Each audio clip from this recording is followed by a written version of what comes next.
Trucker Dump, episode 137. Well, there's been a 2-month hiatus while I switched jobs, but it brought up a good main topic for today's show, comparing over-the-road driving to LTL trucking. We've got not one, but 2 good places to eat for the Trucker Grub segment.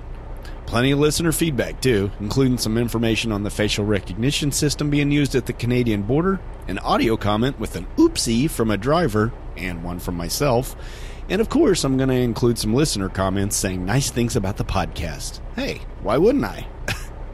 And of course, there's been lots of news over the last couple of months. Now, I couldn't hit everything, but it might seem like it. We cover the April 12th slow roll protest, more equipment recalls, and some past and upcoming safety blitzes.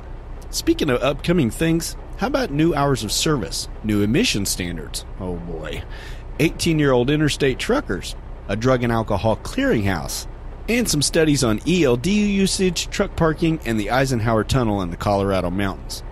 We also have some good news for diabetic truckers for a change of pace, and attorney's advice on things you should do after an accident, and imagine this, contradicting articles on the driver shortage issue. Who knew? Man, that's a lot, so hang on.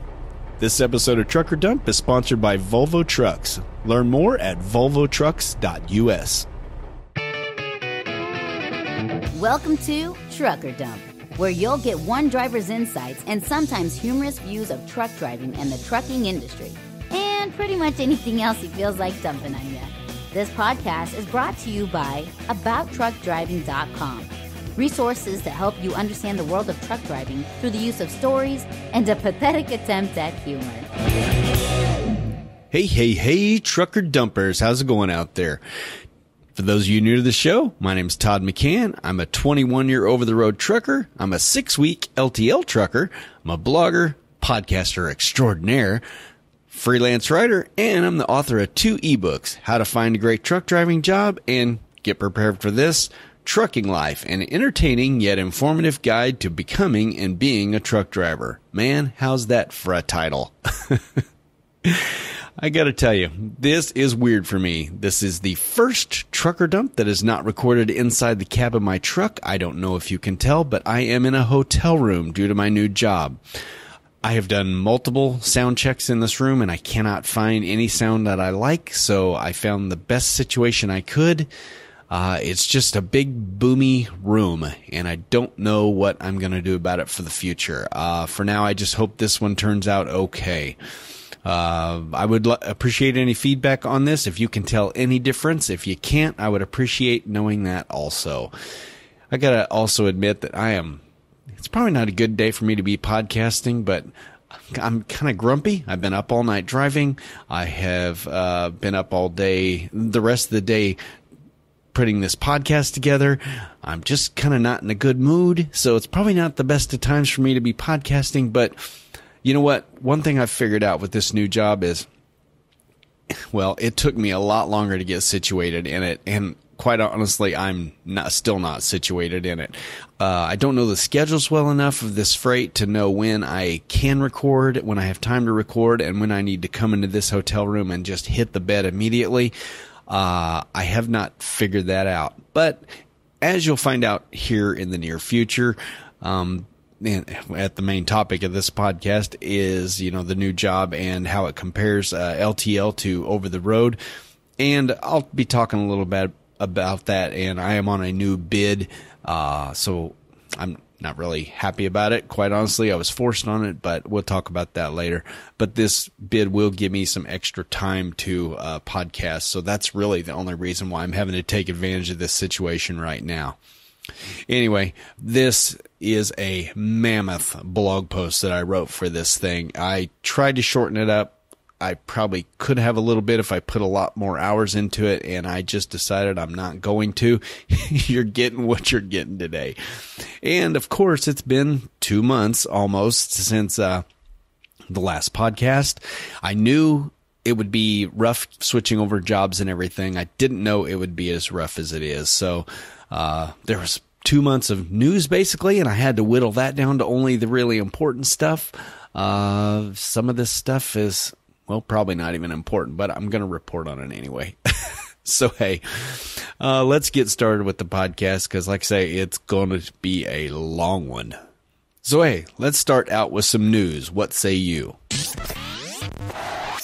Let's start out with the biggest subject of recent time. I mean, everybody was talking about this Black Smoke Matters thing and the slow roll that was going to happen April 12th, right? Well, check out this article in overdriveonline.com. This basically says it was a flop. I can't say that I'm surprised. I'm a little disappointed, quite honestly. I figured more people would take place in this, all these slow rolls that were planned on April 12th, but it had a pretty poor turnout. Only 30 to 40 truckers showed up for the Chicago one. Chicago police had the downtown all blocked off. There was only 14 that participated in New Jersey slow roll. So it was just a flop. Even the organizers of it admit it was a flop. How many times can I say flop in the next 2 minutes? Anyway, I can't say as I'm surprised. Like I said, truckers just can't bind together on anything. And especially when it means going way out of their way to take the day off. You drive a truck to a particular location, possibly get in trouble with the law, which I guess everything went smoothly according to that. Nobody was in the trouble with the law. But anyway, they are archiving the Black Smoke Matters Facebook group. Also, I guess, it has raised some eyebrows, kind of a caustic thing.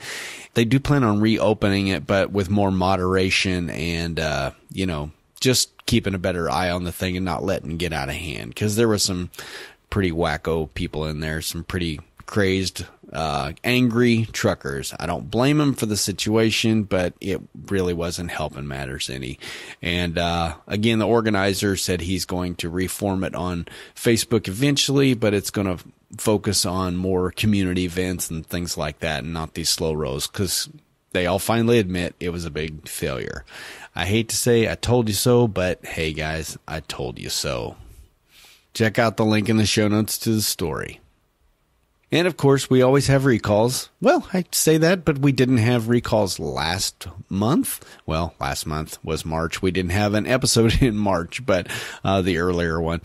This one is actually from our Volvo is our sponsor, but hey, every manufacturer has problems, right? Eventually, it's the nature of manufacturing. Things go wrong. Well, in this one, this is from overdriveonline.com. It's called Volvo recalls 11,000 trucks over the sleeper bunk window issue. It looks like the affected models are the 2018 to 2020 VNL and VNX series.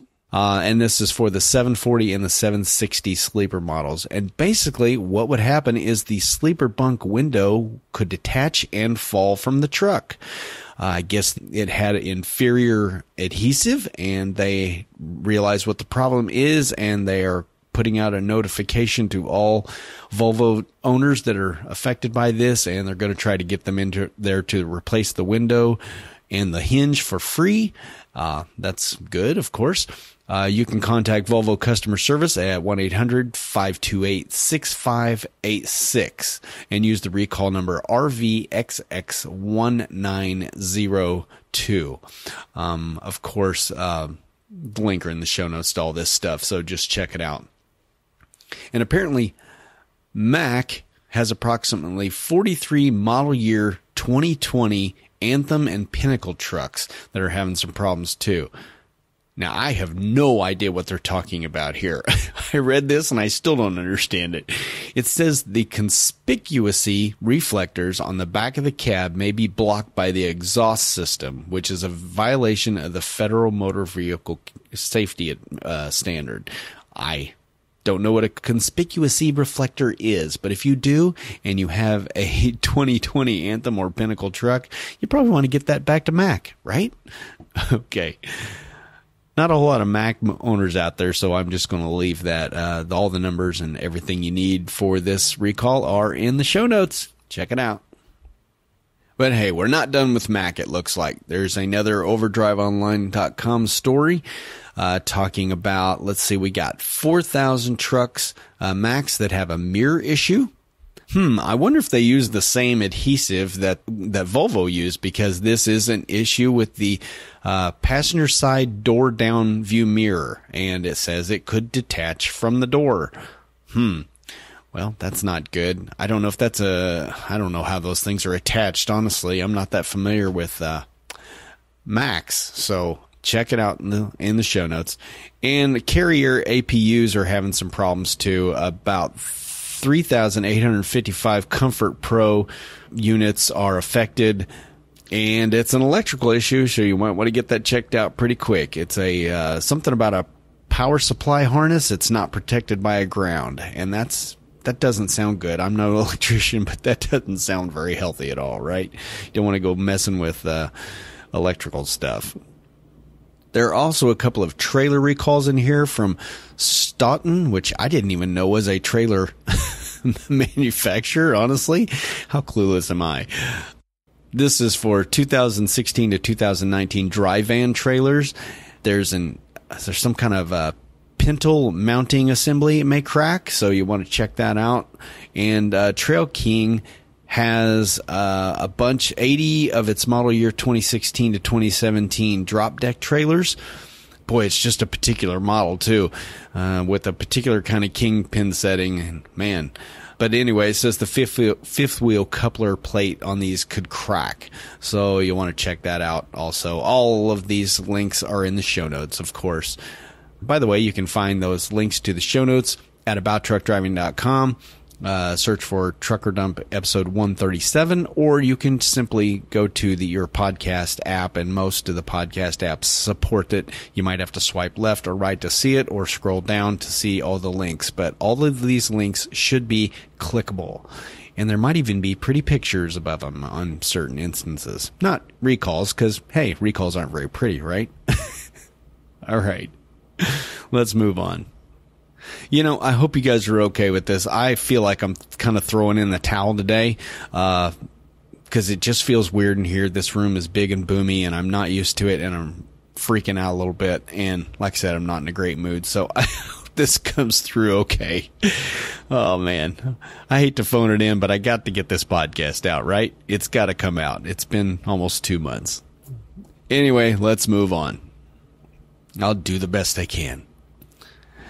Speaking of things that don't work like they're meant to, how about CARB emissions rules? And by CARB, we're talking about the California Air Resources Board. They have a statewide truck and bus rule and drayage rule. These rules are basically saying what your truck has to be compliant with. And right now, the rules are that you cannot have an engine that is older than 2007 with limited exceptions. But in the future, they're already set new guidelines. By 2023, January 1st of 2023, you have to have an engine that is 2010 or newer.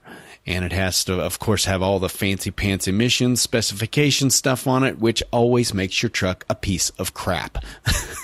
Basically, what it's responsible for is putting it in the shop all the time. But anyway, we all know how that works. And the problem with this is just California. So if you don't run in California, you're fine for a while. But the problem with this is everybody knows whatever CARB does as far as emissions goes, California, whatever they do, everybody else tends to follow eventually, and that just sucks. I hate this so much, especially for you owner-operators who are small-time guys that, you're just a small company, you got your 1 or 2 trucks, and, if you have to completely update everything, it's just almost impossible. It talks about one owner-operator in here who was basically put out of business because he just couldn't afford to upgrade his pre-2007 truck recently.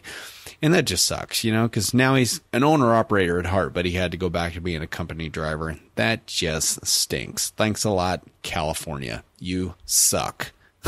Wow. Well, hey, speaking of things that suck, let's move on to our next story. Found this in the truckersreport.com. Check it out. Link in the show notes. Guess what's coming? Summer. Guess what's in the summer? June. Guess what's in June? The inspection blitz. There's always a road check inspection blitz. Well, in 2009, it's going to be June 4th, 5th, and 6th. This is a 72-hour inspection blitz where they just go berserko on truckers. I mean, they really pull out all the stops and check a lot of trucks. This article says during the road check of 2018, the enforcement personnel conducted 67,703 inspections, and as a result of those inspections, 11,910 vehicles and 2,666 drivers were hit with out-of-service orders. That's 21.6% of vehicles put out of service and 3.9% of drivers put out of service. You naughty boys and girls out there, what are you doing? Anyway, this year, they always have a focus on one particular part of the vehicle. I honestly don't remember what it was last year, but this year they will be focusing on steering and suspension systems. So make sure you check that stuff out before June rolls around. Don't save it to the last second. They said that they are planning on inspecting an average of around 17 trucks and buses every minute for 72 hours. So be prepared for it. Don't let this thing sneak up on you. Get those suspensions and your steering stuff checked out. Honestly, I could look at steering and suspension stuff and not have a clue if it's bad or not. I guess I could tell if a spring was broken or maybe a shock absorber was loose. If they want anything more than that, well, good luck with that. Oh, great. And I'm driving a company with crap equipment now. Gee, this ought to be a fun year.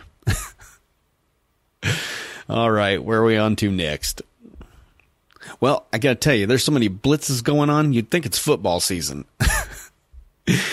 Well, what I'm talking about here is the enforcement blitz that happened recently during the bad snowstorm we had. This was actually this was quite a while ago. We had a really bad snow, and you probably saw it on all the news stuff. Truckers were actually being forced to get up on top of their trailers and clean off snow. Now, I'm thinking, okay, snow coming off the top of a truck is a hazard for, vehicles and around them. And there's this thing called Jessica's Law, which is in honor of Jessica Smith, who died when ice fell from a moving truck. And that is sad. It certainly is. But now you're putting truckers who are traditionally overweight and out of shape, and shoveling snow is hard. And now they're just putting a ladder up against the side of it, and the cops are saying, get up there and do it. Phew. I'm a pretty compliant guy. I'd probably do it, and I'm in better shape than most truckers, but man, that is uncool. Can you imagine? Great big trucker up there shoveling 2 feet of snow off the top of his trailer. They got to figure out something better to do with this. I know some of these places, you go to, warehouses and stuff have these snow plows set up that will scrape off the top of your truck. But in my experience, they don't ever use them. It just seems like to me they don't ever use them. Anyway, I just think that's extremely unsafe. What would you do under that situation? Would you jump up there and clean it off? I don't know, man. This was in New Hampshire, I guess. Thank God I wasn't up there and I didn't have to experience it. But, man, that's just not cool. I mean, it's not cool, like I say, to have snow flying off your truck, but it's not cool to force a driver to get up there and clean off snow, which, of course, if he's a company driver, he's not getting paid for that. That just really sucks. Oh, well. What can we expect? We are truckers. We get the shaft. That's how it works. All right. Well, one thing we didn't get the shaft on recently was, hey, you remember the Virginia and all the hubbub that was going on with them trying to toll I-81 and everything, and it raised a big stink? Well, I think they found an alternate way to do it. And what they're going to do is still get truckers, of course, but they're not going to tax the roads, so to speak. They're going to tax the vehicles with higher registration fees. There is a list of all the different trucks that will be affected, and it looks like it's adjusted by weight and how much the price is going to go up for those of you who register vehicles in Virginia. So my advice would be to suck it up and pay it or leave the state. Take your pick. Anyway, link in the show notes, overdriveonline.com. You know, this next story, I was sitting here thinking, hey, Truckers Report brought us some good stuff. We get some good news. The article is called It's Official, FMCSA plans to overhaul hours of service rules for truckers. Well, awesome, right? Well, it's kind of a story that's a non-story, basically. FMCSA Administrator Ray Martinez, he spoke at the Omnitrax user conference in Dallas. During the speech, he gave the first official confirmation that the agency would be moving ahead with hours of service reform. Well, didn't we already know that? The only thing we kind of learned from this thing is he said he was hoping to have it in effect by March. Well, not in effect. I said that wrong. Basically, what this is, just a proposed rule making. So they're going to say, this is what we think it should be, but nothing's going to go into effect. Of course, they're going to take comments from all of us truckers, and I hope everybody comes out in droves for that. He did reinforce that they are focusing on flexibility, which I think is the key point. Flexibility probably means they are going to do something with that 14-hour rule, and I hope to God they get rid of the 30-minute rule. Please, God, please. If I've ever been a good boy, please answer this prayer. Get rid of the 30-minute rule. So anyway, like I said, it's kind of a non-story. He announced we're going to do something. Okay, great. How about just announce when you do something? Anyway, it says they were expecting these to be published by March, but they thought that the government shutdown that happened a while back might actually affect it. And I think it probably has, because I haven't seen anything else in the news about this moving forward. If it's out there and I missed it, I apologize. But again, I started a new job, so don't blame me. All right. Let's move on. Well, again, we've kind of got a non-story. The truckersreport.com, interstate trucking will be open to drivers 18 plus under a new bill. So basically, it's a new bill that's going in saying, right now you have to be 21 years old to cross state lines in a semi-truck. And they're wanting to raise that, obviously, or lower that to 18. There's just been 2 bills introduced that would take care of this. But again, it's just 2 bills that have been introduced, and we all know how hard it is to get anything passed. So if you're interested in this story, just check out the link in the show notes, and it'll take you to the truckersreport.com, and you can read it yourself. Boy, that sounded catty, didn't it? Sorry about that. And I'm pissing on everybody's parade probably today. They were looking forward to a new Trucker Dump podcast, and I'm just in here being a jerk. Well, it is what it is. Now, of course, you do know why they're wanting 18-year-olds to drive. It's because there's a shortage of drivers, right? Everybody knows there's a shortage of drivers, of truck drivers. Well, that's been a debate, of course, I jest, because that has been a big topic of debate among truck drivers for years. Is there a truck driver shortage, or is there a shortage of truck drivers who are being treated well enough to stick around? That's kind of the general question. Well, this is on the truckersreport.com. The federal government saying the truck driver shortage, it doesn't exist. They're saying they did the research and they just can't find any evidence that a driver shortage actually exists. You can check out the link in the show notes if you want more about this article.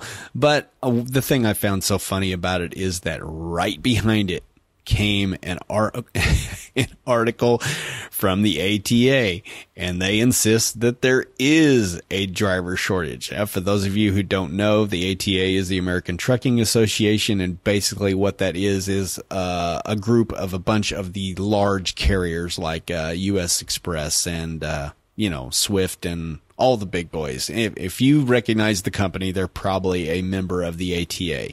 And of course, they are the ones saying that there truly is a driver shortage. So again, the argument goes on with conflicting articles here. If you're interested in this article, check out the link in the show notes. All right, let's move on to some electronic log stuff, because that's always fun, right? Mm-hmm. Well, this one I found on overdriveonline.com. It's called From Within or Without. pressure to run over hours in the wake of the ELD mandate. And basically this article is asking the question, do you feel pressure with the ELDs to run over your log because of external sources, like a shipper trying to get you to get off their property, by breaking the law, or by your dispatcher forcing you to run past it? Or is it actually inwardly, like a driver, and one driver puts in here that it's the tick, tick, tick of the constant clock just moving away that puts pressure and stress on him. And I get that, because that's how I was when I first started e-logs. I rarely get that way now, unless I do get to the last few ticks and I start getting a little worried about finding parking or whatever. Of course, I don't have to worry about finding parking anymore, but hey. So far with this new company, I've only had one close call, and that's because I had a flat tire.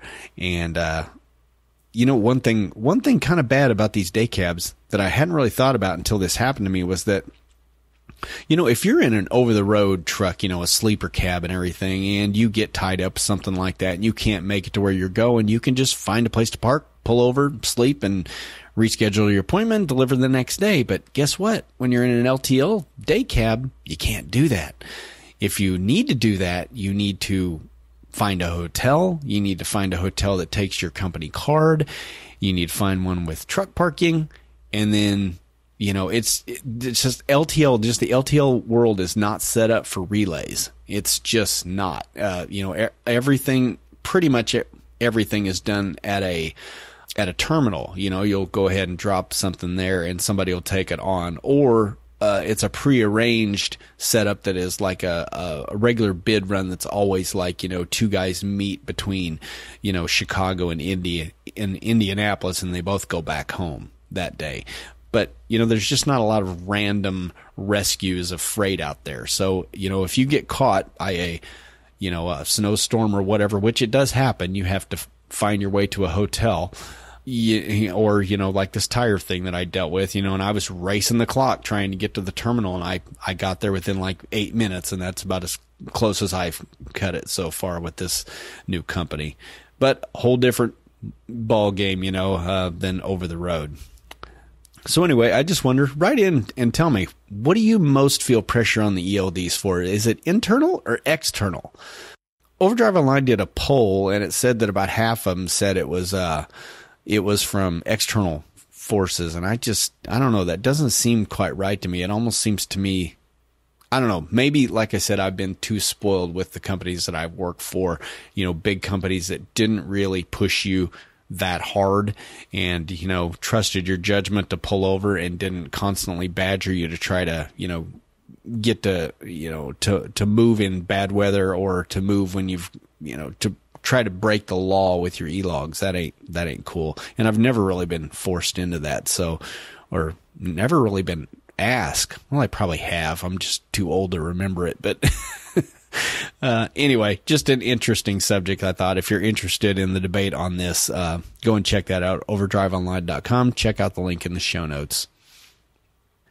Hey, this next story, you know what truckers really love? They love to be tracked in everything they do. The DAC report, the CSA. They just love that stuff, right? Well, guess what? Soon, drivers are going to need to register for a drug and alcohol clearinghouse. And that's to change jobs. They're going to need that. They're going to be checking that. So you have to actually register for this thing. And basically what it's going to do is show if you have ever refused a drug test. This new database is going to take effect January of 2020, and you will need to register to be a part of it. And I don't think this is really an option. Everybody is going to be checking this thing. So if you want to get a job in trucking, I think you're pretty much going to have to sign up for this stupid thing. I don't know why they just can't leave us alone. Man. So anyway, basically what this clearinghouse is going to, if I want to be in a clearinghouse, I want somebody to come to my door and tell me that I won the Publishers Clearinghouse, right? That's what I want. I don't want to be in this clearinghouse. Anyway, it says it's going to record all drug test failures conducted for pre-employment screens, random drug tests, and post-crash tests. So they're going to keep track of all this stuff. So the moral of the story is don't do drugs. and then you won't have to worry about it. It still sucks we got to be a part of this, though.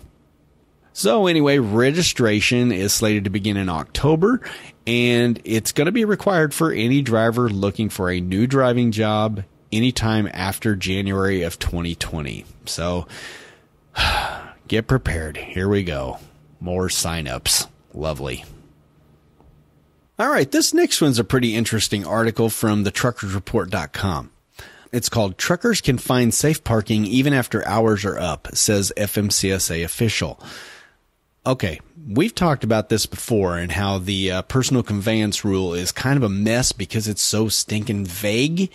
Well, the FMCSA's Director of Enforcement and Compliance, his name is Joe DeLorenzo, he said it's kind of like that on purpose to give us some leeway. He says that as long as a driver is off duty and the vehicle is being moved for a non-business purpose, a driver's probably fine. Ask yourself these questions. Am I off duty? Am I doing any work at the request of the motor carrier rather than for myself? Is the major purpose of why the motor vehicle is being moved personal? Is it for a non-business related purpose? And he goes on to say you can even drive on personal conveyance time until you find a safe location to park, which we kind of knew with the latest rules, but there's still been some vagueness in that and people are still afraid to do it. And he says we can still get in trouble for using the personal conveyance time for things like bringing a vehicle to maintenance or traveling after a vehicle has been placed out of service or moving the truck or trailer in the direction of the motor carrier. So basically, if they're saying, yeah, just go ahead and advance it a little bit down that and then, say you needed to move to find safe parking, that's not a legal avenue, obviously. But he finishes by saying it doesn't matter what you're hauling or whether you're loaded or unloaded or hooked up to a trailer or not, which that I know that was a big one with my company. They were like, you have to be empty in order to move. Well, that's not true. Of course, these rules are set forth by the FMCSA as guidelines, but your company can still make stricter rules, kind of like the gun laws, guns aren't prohibited in trucks. Companies prohibit guns from being in trucks. So it's kind of the same thing. They can make up their own rules. In my old company that I just left, they had really strict rules and they weren't giving them up for nothing. So none of this would have mattered for me. But he just says, make sure you use it for the right reason and you can move the vehicle to the nearest safe location. And even if that is forward, you don't have to go backwards just to make sure that you're not breaking any rules. But again, I'm going to say that this is all up to the discretion of the cop who stops you, right? So, he can blow smoke all he wants about what it's designed to do. But if a cop has got it out for you and wants to give you a ticket for something, he can construe that any way he wants. Don't you think? Am I wrong about that? I don't think I am. I don't have a distrust of cops or anything, but like some people I know, but the vagueness of it is just, I don't know. It's a little spooky. I'm kind of glad I don't ever have to use it now. At least I haven't so far. Hey, next up, let's cover some good news in the health department. This is on gobytrucknews.com. Link in the show notes, of course. I was thinking about this. FMCSA ends the diabetic driver exemption program. Now, back in 2016, I believe it was episode 116. I'll put a link in the show notes to it on Trucker Dump. We had Elizabeth Weaver do a guest post, and it was actually on the podcast also. And it was basically all about diabetes and truckers. Well, hopefully that's pretty much irrelevant now. What they've done is they've lifted this, and it's an immediate thing. You used to have to go through an exemption process. So if you were disqualified automatically as a trucker if you had diabetes, and then it was like a 2 to 3 month process to get an exemption to keep driving. And you had to, prove all kinds of different stuff to your doctor and keep track of records and things like that. And, then they would let you have your license back. But it was, like say a 2 to 3 month ordeal. Well, I guess there are that exemption. You don't have to apply for that anymore. Basically, you just have to convince a doctor that you are safe to go back. That's a little scary considering some of the doctors, will pass anyone who pays them for a DOT physical or whatever. So I guess if you get the right doctor, you can get in, but hopefully you won't do that because you don't want to pass out at the wheel and kill anybody because of your diabetes. But anyway, it says that diabetic drivers are required to keep blood glucose records. Glucose.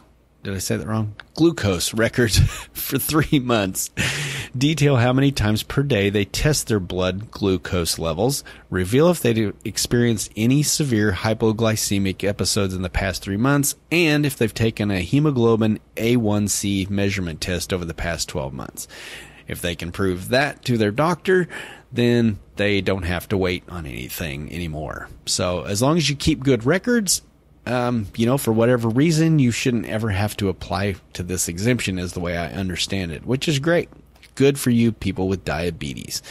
Of course, it'd be better if you didn't have diabetes and you take better care of yourself, but hey, it is what it is at some point, right? Okay. It also, the FMCSA also stated that the exemption process will remain in place for drivers with seizure disorders, hearing disorders, and vision disorders. So, any of those problems, you still got to go through the exemption process. All right, a few more stories here. Let's get to these. This one's called Colorado DOT to study allowing hazmat trucks to travel through I-70's Eisenhower Tunnel. This is on overdriveonline.com, link in the show notes.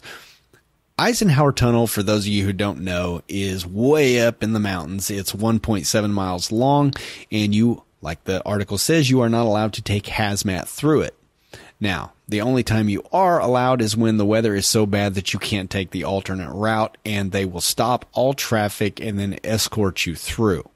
So basically, they want to do a study and see if it's feasible to let trucks pass through the tunnel. And that report has to be done by December 1st of 2020. The last line in this article says the trucking industry in Colorado is in favor of allowing hazmat trucks to travel through the tunnel due to the difficulty of traversing Loveland Pass, especially in the winter.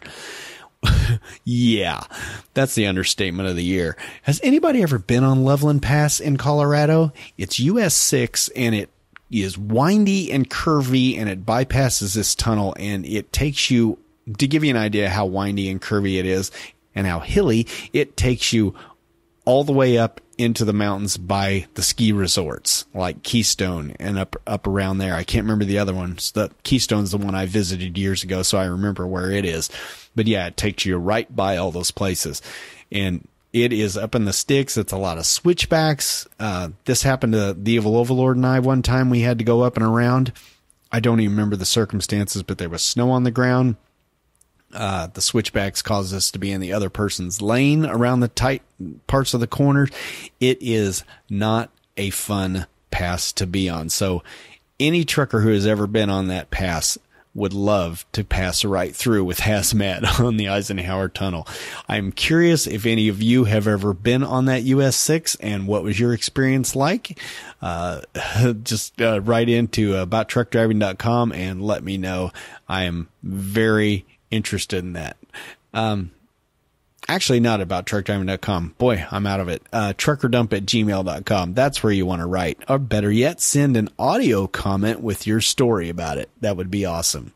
I know I was freaked out. I imagine if I did a story about it back in the day while I was doing it, there would probably be lots of curse words in it. Hey, speaking of accidents just waiting to happen, what are you supposed to do if you have an accident right afterwards? Well, Overdrive Online has been writing this trucking law article recently. This is things to consider after an accident. And they ask these questions of Joseph A. Freed, who's based in Atlanta. He can be reached at 404-591-1818. Link in the show notes to this article if you're interested in talking to him after going through this. Basically, there's 3 questions he answers here. First, if you're in a crash, when are you required to be drug or alcohol tested, and what are the ramifications if you refuse testing? Okay, basically I'm just going to sum it up. If you're in a crash involving a fatality, you have to get drug tested. No matter what the police or the carrier says about it, you just have to do it. No way around it. If there's not a fatality, you are required to be tested only if cited by the police officer for a moving violation. And if you don't submit to testing in a timely way when it's required, you are in violation of federal law. Now, I'm adding this in here. I'm not a lawyer. I will never be a lawyer, but I can tell you from past experience that I was in a wreck one time. It was not my fault. It was considered non-preventable for me. I did not get a ticket, but my company did send me to get a drug test just to cover their butts in case anything came back on them. Eventually, they could prove that I was not under the influence of anything. So, again, all this, once again, the carriers somehow overrule federal law in certain cases. I'm still not sure how that works. But anyway, the second question asked is, if you were in a crash, what should you do with your cell phone?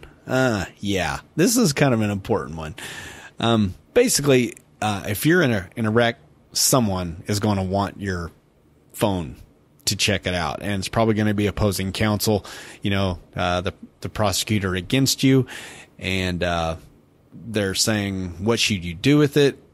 And basically, anything you're doing with your phone, like texting, talking on the phone, even running a GPS can be considered a distraction. It's not necessarily illegal, he points out, but it is considered driving distracted. So I guess it's kind of illegal. So anyway, let me just read this to you. He says, what should you do with your phone if you're in a wreck? Immediately talk to your safety representative and lawyer about whether you should preserve your phone. If you are not doing anything wrong with the phone, preserving it proves so. But if you don't preserve it, the other side may suggest that you didn't because you were up to no good. Which is probably the truth, honestly. Now, if that's the case, you need to let your safety director or lawyer know so they can decide how to address the situation. And he says, whatever you do, you don't want to get caught lying about cell phone use. Yeah, I could see that. And the last question is, are you required to cooperate with the motor carrier's attorney when you've been in a crash?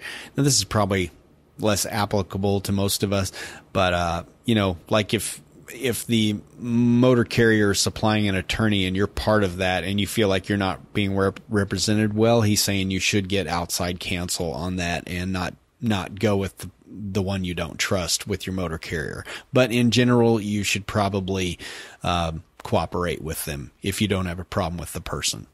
So anyway, if you're interested in this article, check it out, overdriveonline.com. You can get all the gory details on it.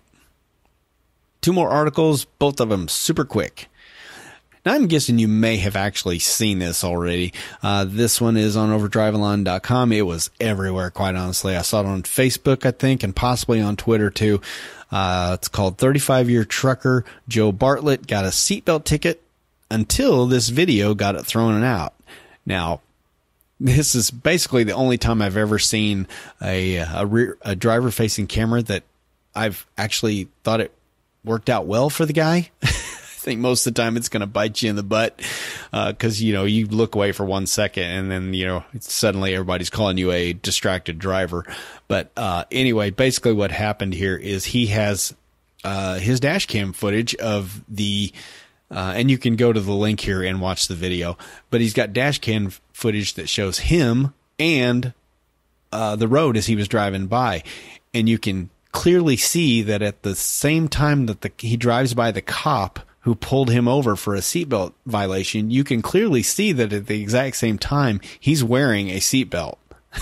Now, I can't honestly blame the police officer that much because it's a green seatbelt and he's wearing kind of a bluish green shirt, so it may have just blended in and he didn't actually see it. It could have been totally innocent. But either way, he got out of this ticket. But he did have to produce the video. He did have to go out of his way to go to court and all that stuff, but he got off scot-free. So that's really cool.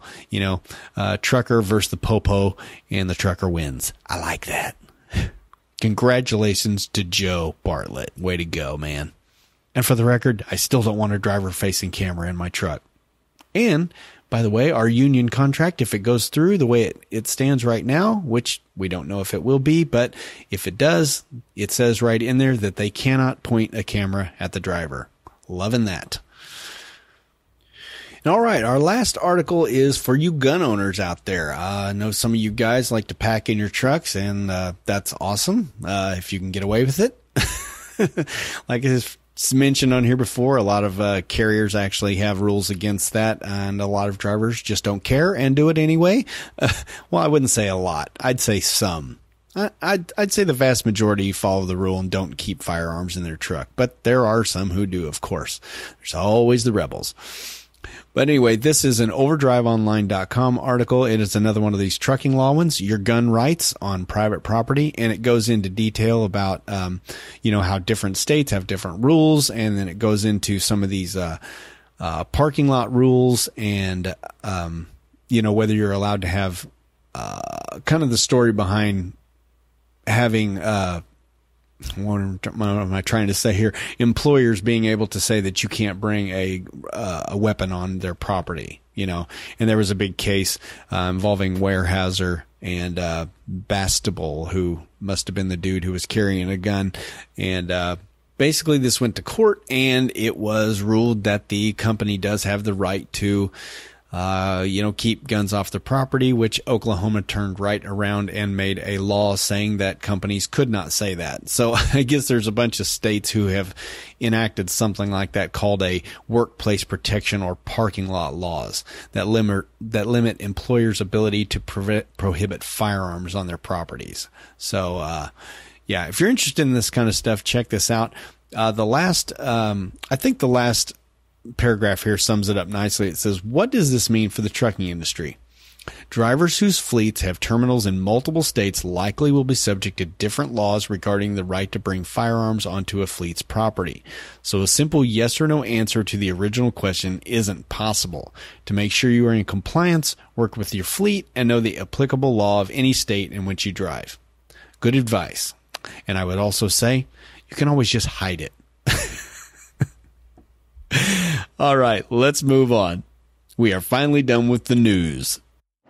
Give us a bottle of your finest champagne, 5 shrimp cocktails, and some bread for my brother. What's that?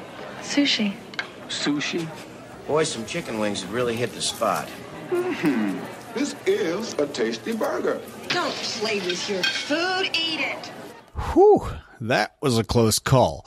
You almost had to listen to me do a Trucker Grub today because, well, I didn't have any. Actually, that's not exactly true. Doug, who goes by Missouri Miller Boy, sent one in back in February, but something was kind of wonky with the file and I couldn't get it to play right. So I sent a message back to him recently asking him to resend those again, and he did, and it got here yesterday, just one day before I was ready to cut this piece together. So thankfully, you won't have to listen to me, and I will just shut my cake hole right now. I got a Trucker Grub report for you. If you're on I-81 in Virginia, near Raffine, exit 205, there's a place called Smiley's Barbecue. It's in a truck stop called Smiley's Fuel City LLC. It's right across the street from Petro. That's I believe they call it White's Truck Stop. I'm not real sure. You might check me on that one. That sounds right.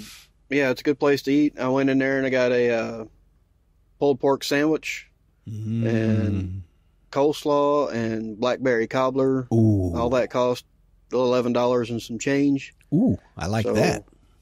It's not Taco Bell, but then again, it's not Taco Bell. So there you have it. That's my Trucker Grub report. Missouri Miller Boy. See you later. Okay, first, what's wrong with Taco Bell, man? I like me some Taco Bell. Anyway, thanks for that. Boy, that was so quick. You know what? He sent another one, so let's just hear what he has to say about this one. You know what? Hey, this one, actually, you're going to learn something. Well, maybe you will. I know I learned something. Because, hey, we all know the Trucker Dump podcast is always educational, right? Okay, maybe not.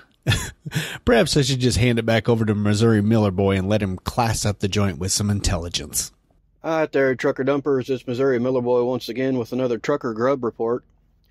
If you happen to have the misfortune of running in California, also known as California, and you're on I-15 around Baker, California, exit 246, there's a really neat place to stop and eat. Have some Greek food. It's called Mad Greek Cafe.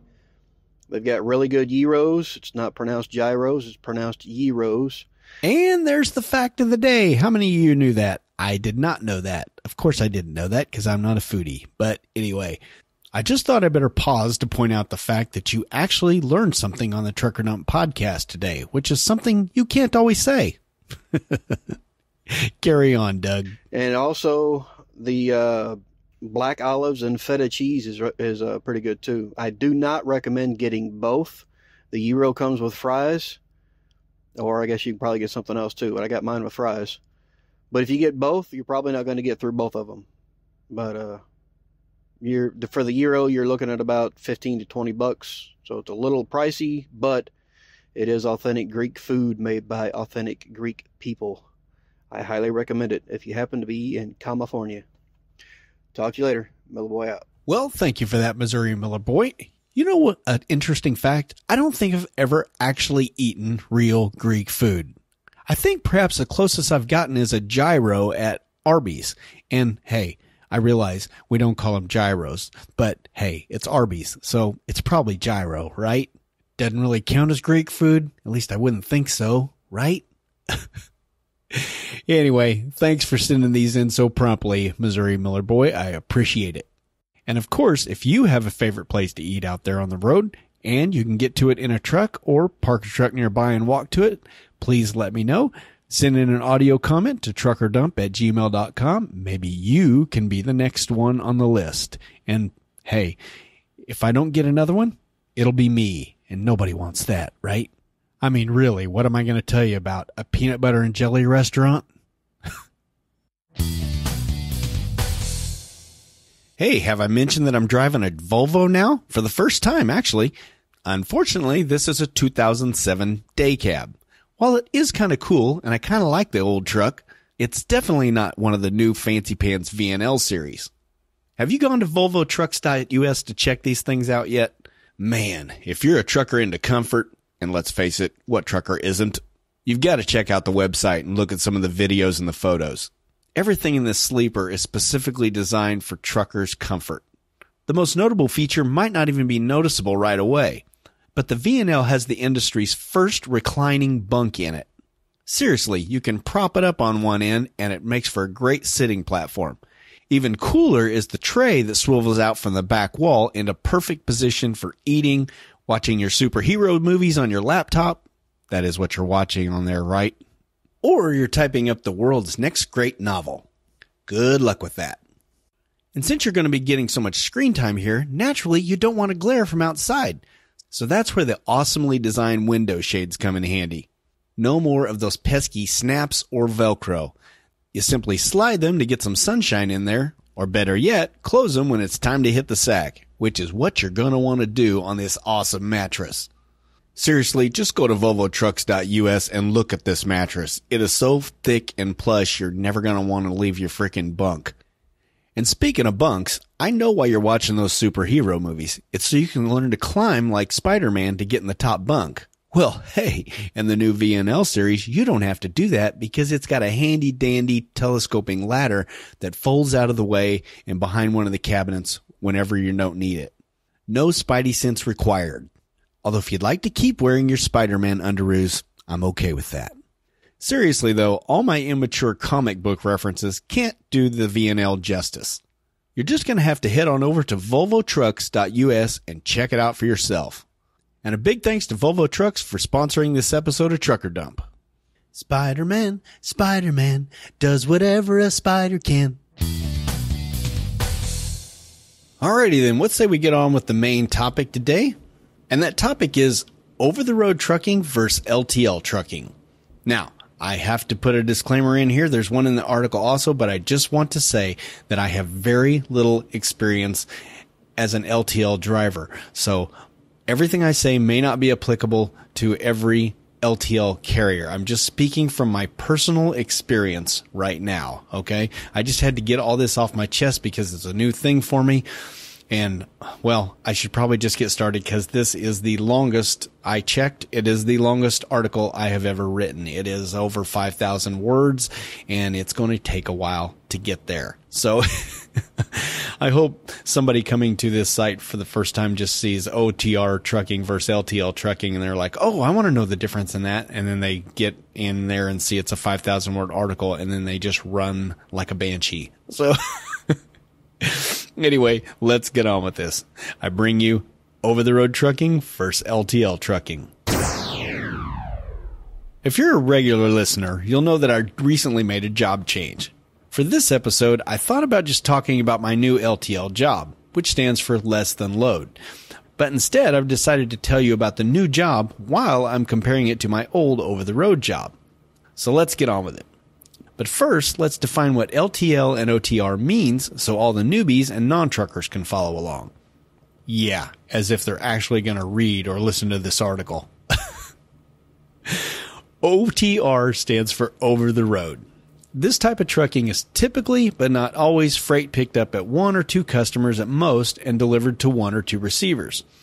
There are OTR carriers that deal with multiple pickups or stops on one trailer, but the vast majority of large national trucking companies like J.B. Hunt, Prime, and U.S. Express pick up a load at one location and deliver it to a single location about 99% of the time.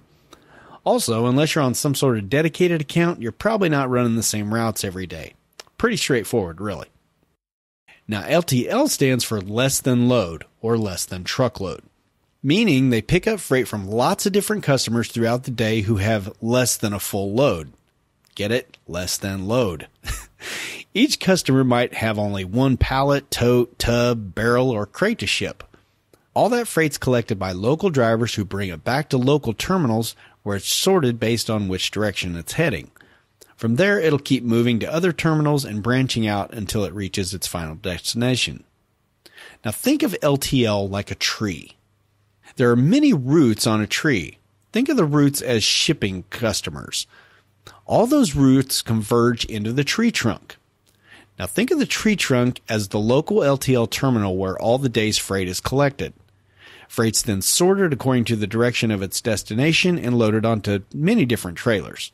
From there, each branch, or load, forks off in a different direction until you finally get to the leaf. That's the freight's final destination in this weird analogy. Now, UPS and FedEx are probably the LTL carriers you're most familiar with.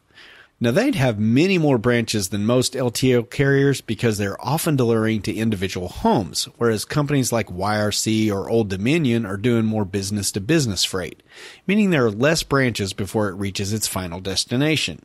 Get it? Because there's more individuals in this world than there are businesses. So, less branches. Now, I hope I didn't confuse you with that analogy so much that you leave the podcast. Sorry. I realize that's an inexcusably lame joke, but you know what? I'm just cheesy enough that I couldn't pass it up. All right, now here's the nitty-gritty of how LTL driving works.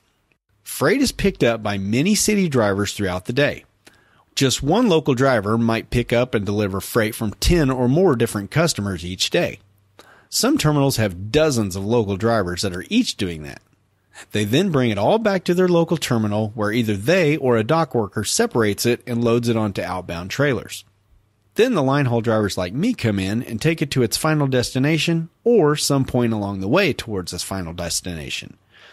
If a few pallets of freight need to be kicked off somewhere, kicked off means unloaded, or another terminal along the way, either the driver will do it or a dock worker will. For instance, now I might be pulling a trailer from Joplin that has freight going to Des Moines, Chicago, and Minneapolis. All of those points are north of Joplin, which is why they're all on the same trailer. Des Moines is the place where this route splits up. From there, some of it is staying in Des Moines, some is going on north to Minneapolis, and the rest needs to get moving eastbound and down towards Chicago.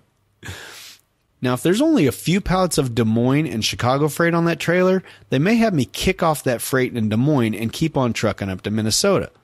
But if most of the freight is staying in Des Moines, they'll likely have me drop the trailer there and head somewhere else if I still have driving hours.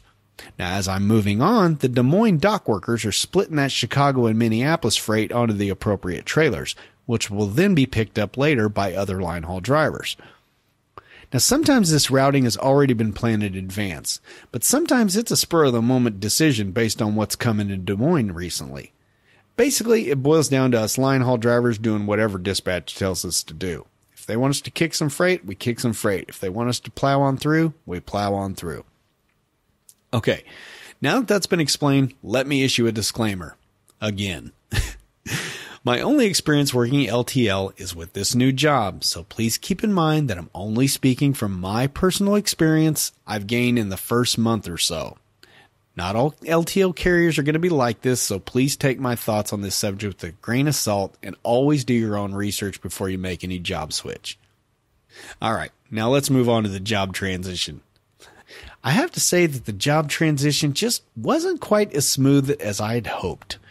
Things just seemed confused throughout. When I asked why things were so messed up, I was told this company had just set up a new hiring process. Okay, well, I'll give them that. But that still didn't make it any easier. For example, there was such a long interval between my initial drug screen and my start date that I had to go back in to do another drug screen. Although I guess part of that falls on my old job still needing me to be out a minimum of 2 weeks. Now, speaking of my old carrier, let me take a second here to give a shout out to them. Since my new company had called them early on to check me out, they knew I was in the running for a new job. They routed me to headquarters where I sat down with my dispatcher and her boss. When they heard my prospective new job involved similar pay and considerably more home time, instead of copping an attitude at me, they wished me the best and told me I always had a job there if it didn't work out where I was going. They also promised to work with me to get me home whenever I needed throughout the hiring process. And I have to say they kept up their promise until the end perfectly, so kudos to them. And thank you, if you know who you are, for being such a good employer for all those years.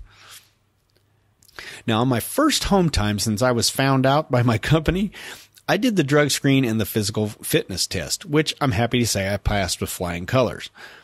Then I went back out for 3 more weeks while the new company processed the test results and scheduled my road test. I could have probably done it earlier, but they didn't seem to be in any rush, and I wasn't either. After the road test, I went back out for my final 3 weeks.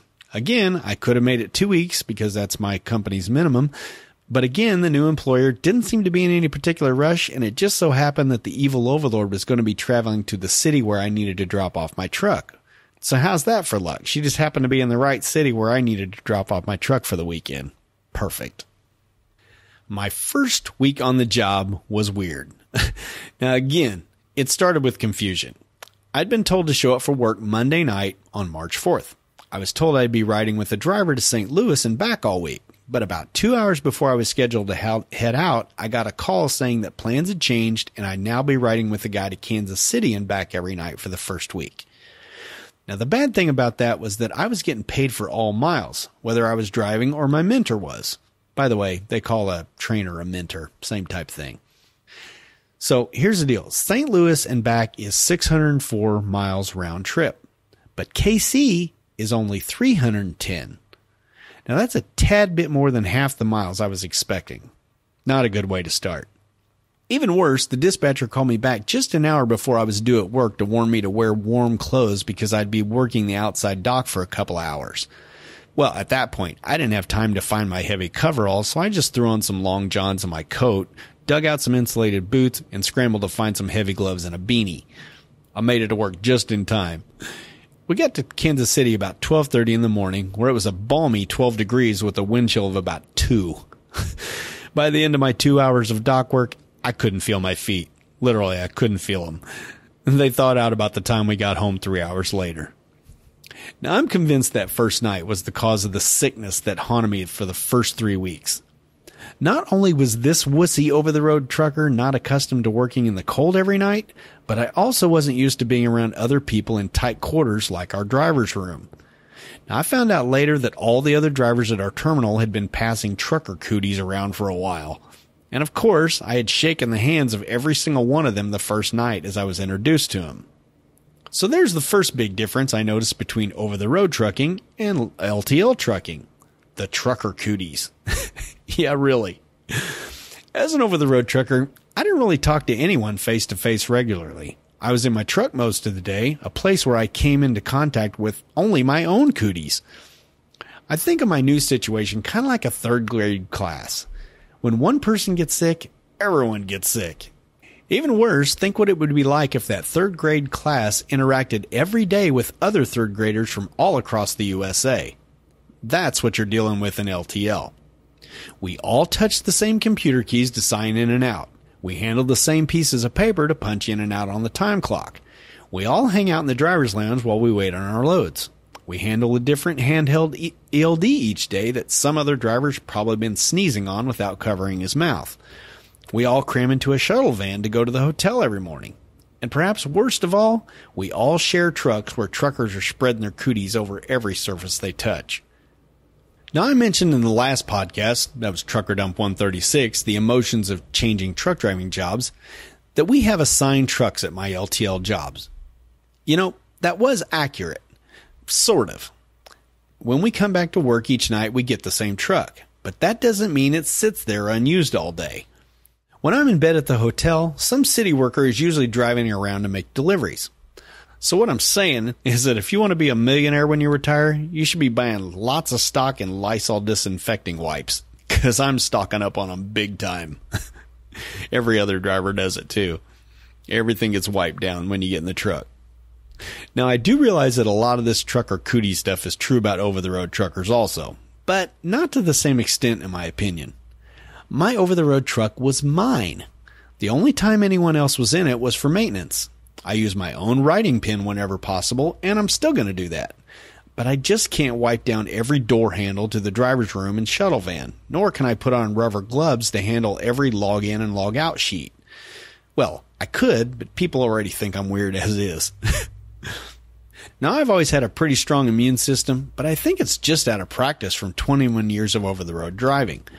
So I'm guessing I'll be suffering with more bouts of sickness until my body gets used to fighting off trucker cooties again.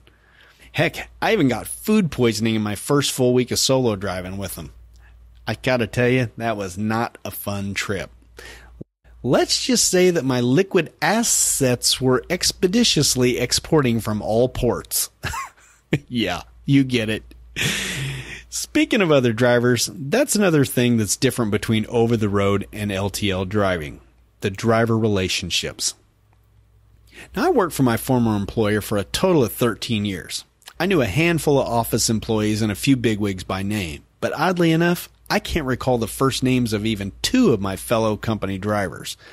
We were just rarely in the same place at the same time. That's not the case with LTL. Since we're all home over the weekend, most of us are coming back to work at the same time on Monday.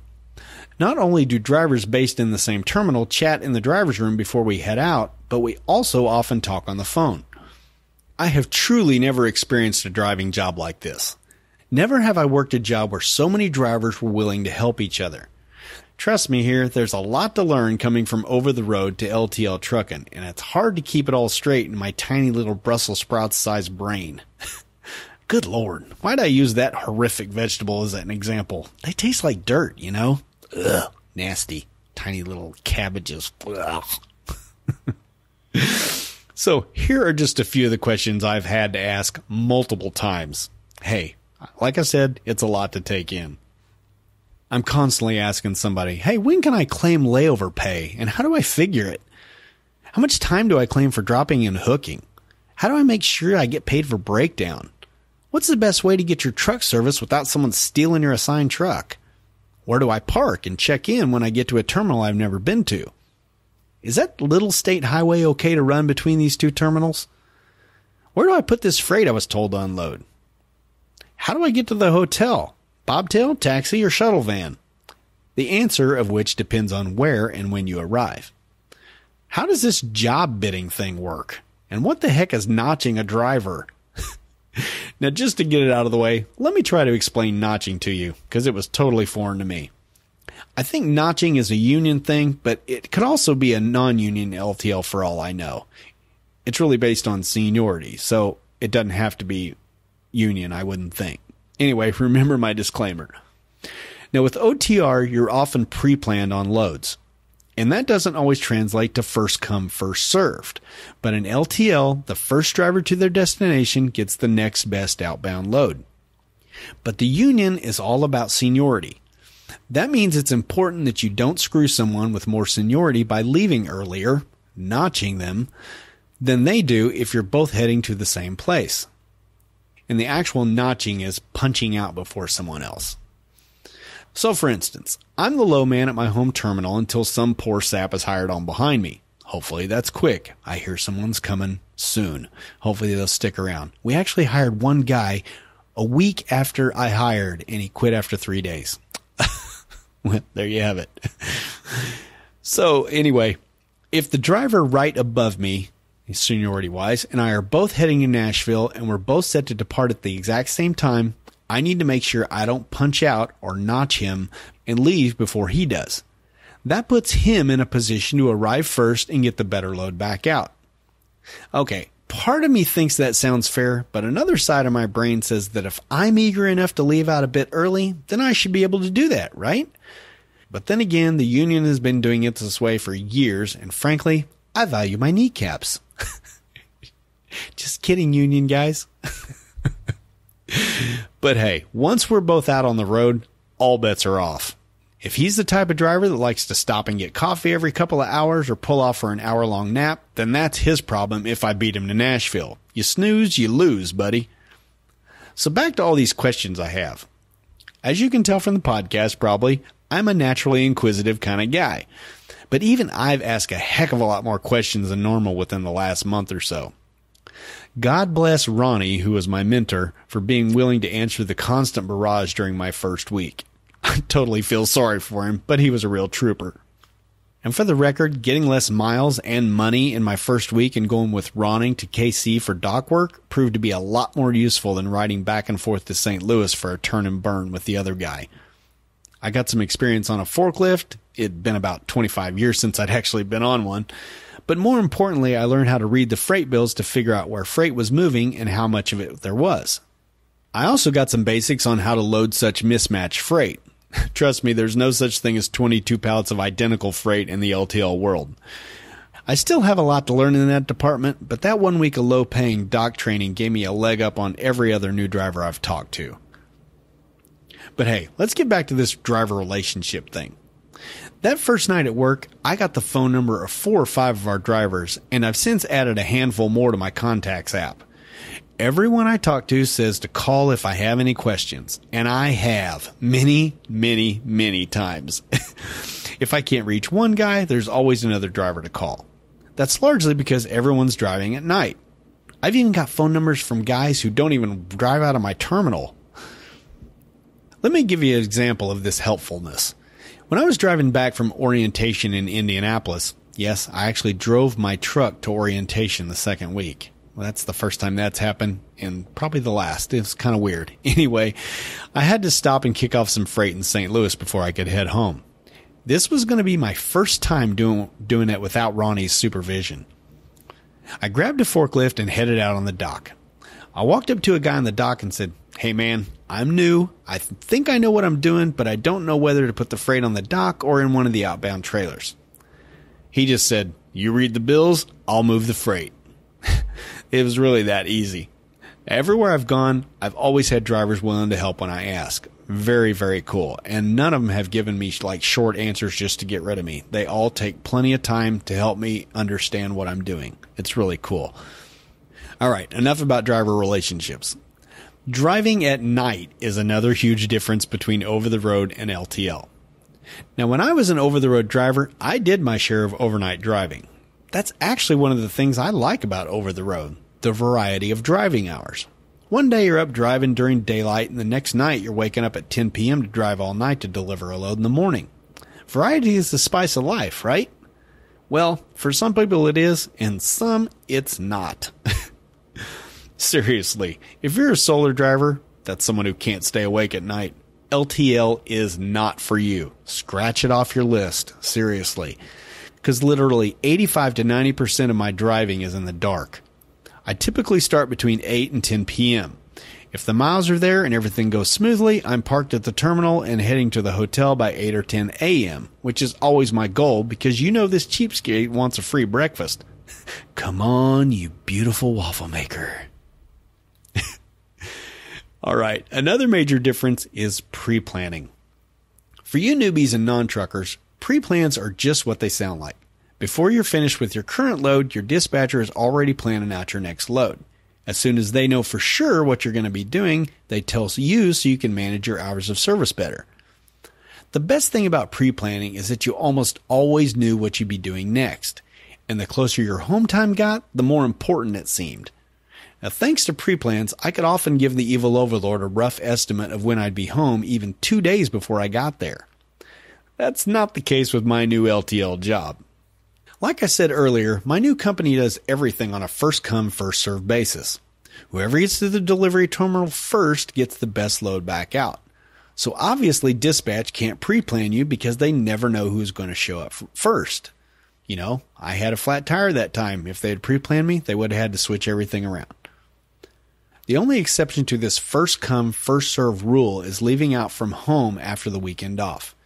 Now, in this scenario, the driver with the most seniority gets the best load. That's the one usually with the longest miles. That seems fair, right? But again, there are exceptions. Some drivers have bid runs. These are runs that are consistent enough to warrant the same person doing them every night. This can be great if you're a top dog, but it can really backfire on you if you're a lowly peon like me. You see, there are good bids and there are bad bids. That driver I was supposed to go with the first week was the number one seniority spot at our terminal. His bid is St. Louis, drop and hook, and straight back to Joplin every night. That's over 3,000 miles per week in 5 days. Now, if you could see me right now, I'm approximately the color of Shrek. But there are bad bids too. Right now, my favorite person in the whole wide world isn't the evil overlord. It's my mentor, Ronnie. Now, I'm pretty sure he's her favorite person too, and she hadn't even met him. So why is he our favorite person? Well, because Ronnie chooses to do that Kansas City bid that only pays 1,550 miles plus some dock time each week. He's in his 60s and he's really only doing this job for the insurance and to keep active. Unlike me, he's been smart with his money and doesn't need more miles. He can usually even finish his run before he needs to take a stupid 30-minute break. And did I mention it's only 5 days a week? I actually kind of like that Kansas City bid. It's got a little bit of driving, a little bit of dock work, and lots of home time. If I was in Ronnie's boat, I'd love to do that bid run. But I'm not in Ronnie's boat. I'm in my crappy little dinghy with a leaky hull. And honestly, if I was forced to do Ronnie's bid, I don't think I could work here. I'd just have to find another LTL job or go back to over the road. It's just not enough money. Now, sure, I would love to have a good bid and be back home every day, but I'm a long ways off from taking that number one St. Louis bid due to my low seniority. Heck, I'm a long way off from even getting the next one up. Besides, all the good bids are taken. But there is one more bid that nobody wants, and since I'm the low guy, it's going to fall on me until we can get someone new hired in behind me. Once that new person gets there and they get their 30 days in, then they have to take it because they're the low man. Makes sense? Probably not, but trust me, that's the way it works. The bid I'm on now is Joplin to Memphis 3 times 1 week and twice the next on a continual loop. Now, if you know that route, that's only 380 miles per day, and it's a lot of sitting at the hotel between your loads. Great for the podcast, horrible for my wallet. Now, normally this would force me to find another job, but everyone keeps telling me that I'll be able to pick up additional runs to make it worth my while. For instance, if I get to Memphis early enough and there's freight running to Nashville that they need to move, I could actually turn a 380-mile day into a 600-plus mile day. Then I'd swing back through Memphis to get back on my bid run before heading back to Joplin. On my short week, I'll be able to ask for extra freight on Friday night, but again, this is all dependent on having enough freight to keep us all busy. You see, being the low man on the totem pole has another downside. If there is additional freight to run, those drivers with higher seniority get first dibs at it. If they don't want it, it might fall down to me. Maybe. In the busy time of the year, there's enough freight for everyone. The slow time, now that's a different story. And we're in the slow time. Actually, it should be faster right now, but I think because of this contract negotiation we're hung up in, our customers don't want to give us a lot of freight. So it kind of sucks. We need to get this thing passed through or get it renegotiated, whatever. We need to do it quick. Anyway, I can really only hope and pray that my fellow drivers are right about this bid and these extra runs because I like this job a lot and I really don't want to have to move on. I see the potential if I can get off this bid and back onto the open board, which means I'll be out all week and back on weekends, which is what I signed up for, by the way. And I'm just praying for someone to come along who would enjoy lower miles and more home time. If we could hire someone like that, it would be perfect. If you know anyone like that in Southwest Missouri, send them my way. All right, enough of my whining. You know, another major difference in LTL and OTR is not sleeping in the truck. Now, I mentioned this in the last podcast. Again, there'll be a link in the show notes to that if you missed it. Now, I don't know if every LTL company does this, but if you see them driving day cabs, they probably do. Turns out, it's not so bad. I've had a few rough times trying to sleep during daylight, which is usually due to me having coffee and then getting shut down earlier than I expected. But for the most part, I'm snoring like a chainsaw. And it's great getting a shower every day, too. I am still getting used to the food. Most of the hotels have microwaves, so I'm back to packing cans of soup again. And of course, there's peanut butter. There's always peanut butter. Here's another thing great about LTL. Just as I expected, the best thing about running LTL in day cabs is that I don't have to find truck parking every day. The only thing I have to worry about is finding some place to stop for my 30-minute break. And you'll be happy to know that I haven't gone all hypocrite on you and blocked the fuel bays. Now, I can't say that for some of my fellow drivers, but at least I haven't stooped that low. Now, perhaps the biggest difference I see between over-the-road and LTL is being paid for your time. As an over-the-road driver, there's this common thought of, I only get paid if the wheels are turning. Now, I accepted the fact all those years that I didn't get paid to fuel, drop or hook trailers, do pre-trip or post-trip inspections, sweep a trailer out, get a flat fixed, wait for a load to be ready or unloaded, or take a random drug test. It's all just part of the job, right? You know, I have said that to so many drivers in the past. I probably said it multiple times on this podcast. Here's a perfect example. I didn't get paid any detention time until 2013. Now that's 16 years of no detention time if you're counting. Now when I finally did, it was only $12 per hour after 1 hour of detention time with a daily cap of $75. I also used to get $75 for a layover pay or $75 for breakdown, but only after 24 hours of continuous downtime for either one of those. Now again, here's my disclaimer. All LTL companies may not pay for your time, but mine sure does. With LTL, I get paid for waiting, which is the way it should be. I do give them some time initially, like over the road do for their detention time, but now I get paid a lot more per hour if I have to wait on a load, and there is no cap on that. The other day, I made $100 before I even left the hotel room. Now, I'm not saying that to brag. It's just that I was being delayed because my load wasn't ready yet. I was available and ready to go, so I should be getting paid, right? So should over-the-road drivers, but they're not.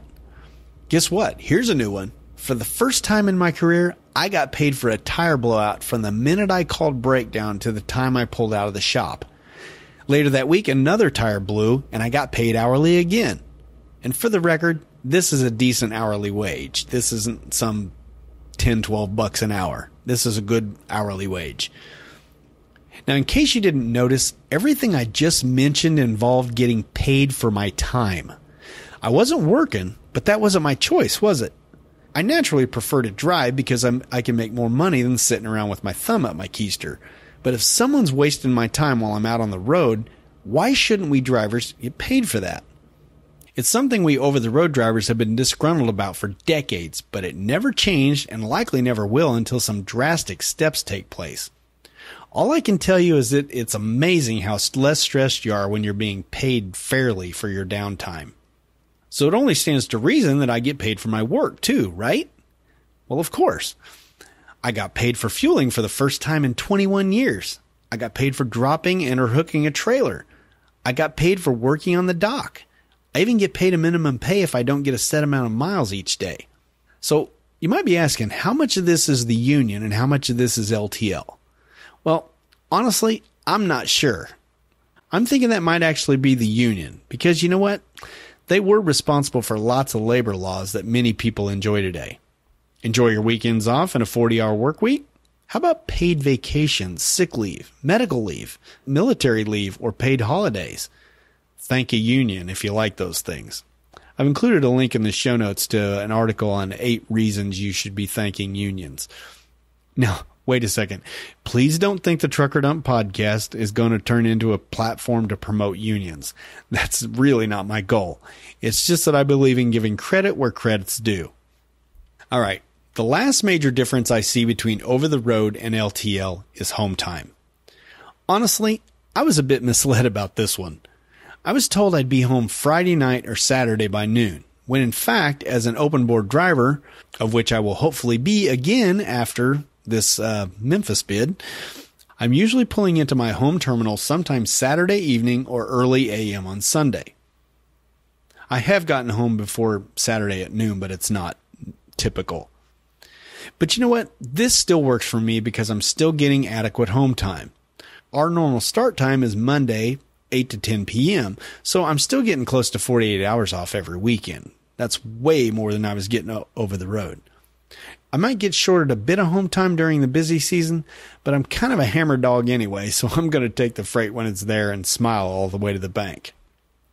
And speaking of banks, I've already deposited the biggest paycheck I've ever gotten in my 21-year career. And that's with making 11 cents less per mile than my last job. This, my friends, is the power of getting paid for all the work you do, not just driving. Again, not to brag. Oh, who am I kidding? I'm totally bragging. Now, for many years, I've heard drivers talking up LTL trucking. I've always heard they made more money than the average over-the-road trucker, but I just never took it seriously. Why didn't I ever take the time to see if there was any merit to it? I don't know. Dang good question. Listen, I've never been one to tell another driver who to work for. I've said it as long as I've been podcasting. I don't know your situation and I don't know what your priorities are, so I'm not going to recommend any particular trucking companies to you, or types of trucking for that matter. So, if you're happy with your over-the-road job, by all means, keep it up. But if you're fed up with not being paid for the work you do or the time you're being forced to waste out on the road, then LTL driving might be for you. If you can drive at night without careening off into a river, and if you can handle putting in your dues on the bottom rung of the seniority ladder for a while, then I would highly recommend at least looking into an LTL job in your area. What can it hurt? I can honestly say that I wish I'd made this move about 10 years ago. Then again, if this forced bid thing doesn't work out for me, I may have to delete this podcast altogether and disavow any knowledge of it, which would really suck because this sucker took me about 10 hours to write. Seriously. Well, there you have it. I tell you what, I am really interested to see what kind of feedback I get on this episode because, like I said, I've only been doing this for just a little over a month, and I know I probably got a bunch of crap wrong, and there's probably a lot of you LTL drivers out there who know way more about this stuff, have probably worked for numerous LTL companies, and have a lot more insight on this. So write in, tell me what I screwed up, and tell me where maybe my company isn't so great compared to yours, or maybe mine is better than yours. Who knows? Again, I'm not revealing the name of the company. I never do, I never have, and I never will, so don't ask. All right? Well, you know what comes after the main topic. I hope this guy makes his appointment on time today. You know, those stupid truck drivers, always late.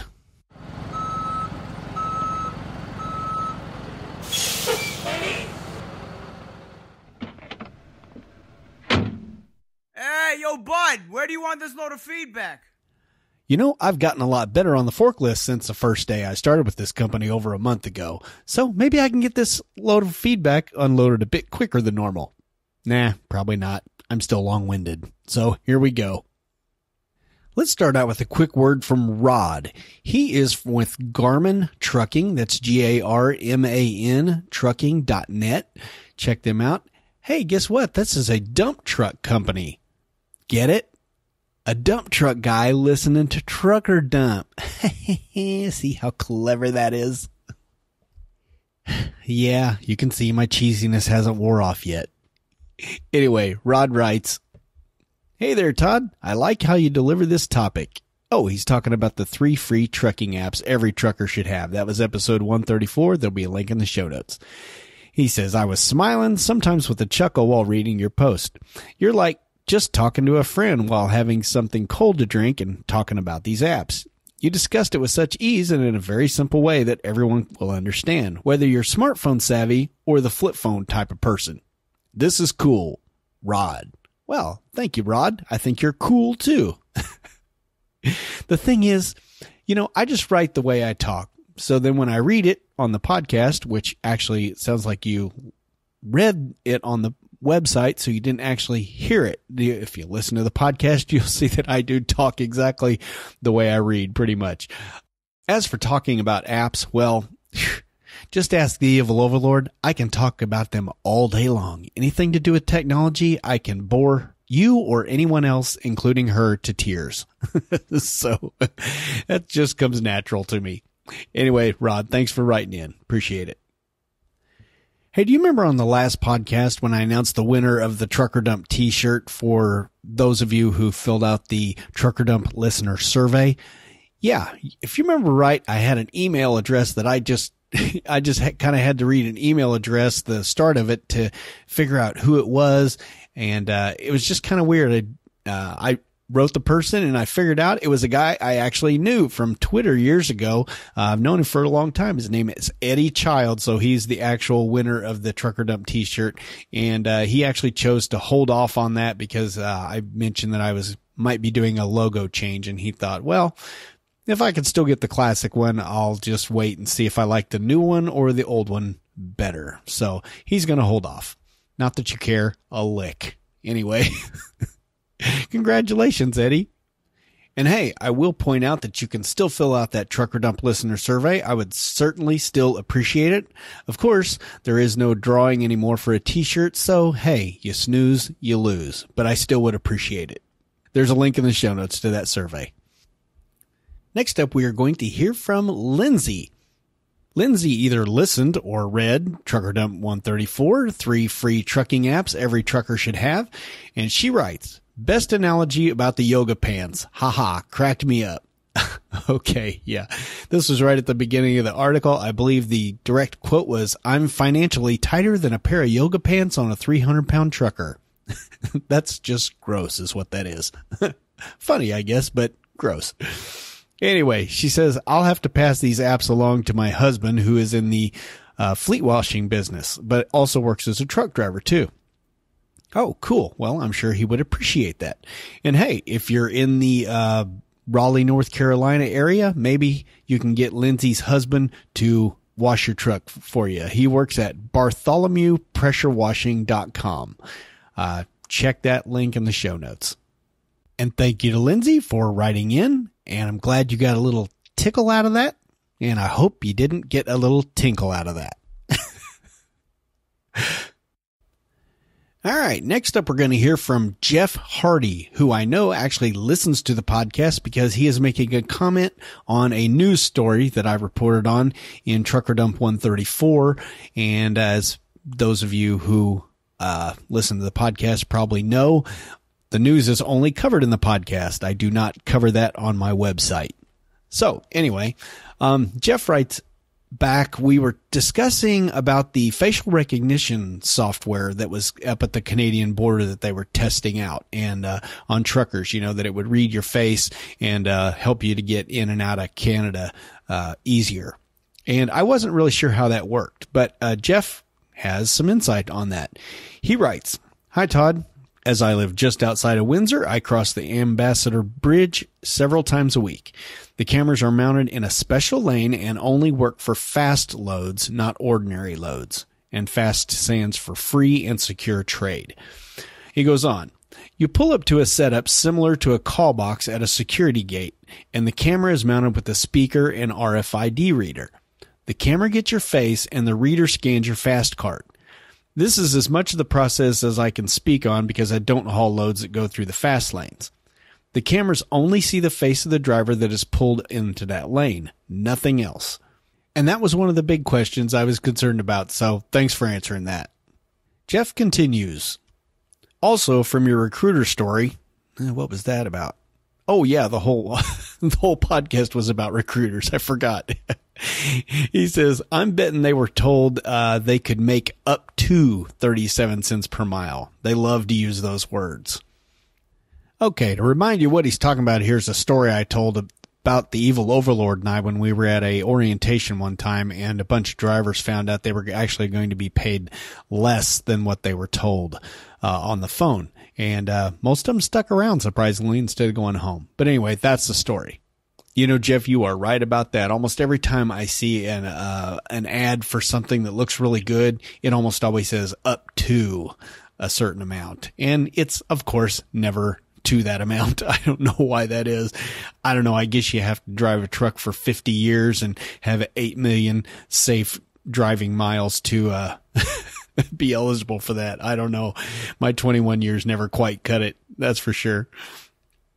So Jeff finishes off the email by saying, anyway, as a great Canadian used to say, I'm pulling for you. We're all in this together.